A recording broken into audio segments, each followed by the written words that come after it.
ওইটা আমার সল মুসা না ও দি কাম ফেলাতে বাড়ি এনে এসে তামুক খাবার বসে আজকে ওর মায়ের আছে তোরের বাচ্চা এনে এসে তামুক খেতেছে ও বাড়ি কাম ফেলাতে আমার কাম করা হয় না। বাড়িতে কাম কর যা শালা ছোট বাচ্চা আগে কইছিলাম তামাক না খেলে আমার কামে মন বসে না। কিরা বলে তুই আমার সলের কাছ থেকে কয়টা নিছিস আর তুই কত দিছিস? চাচা সত্যি কথা, ও 60টা টাকা দিছে, আমি একটা এল যা 5টা টাকা দিছি। তাই নাকি? হ্যাঁ তোর বাচ্চা 60টা টাকা আনছে বাড়িতে, মাল না খাওয়া চলে গেল, ওর তো লস হওয়া যাবে না। এই মাল দে।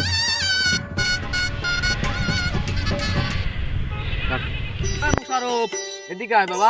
আসতে যাবা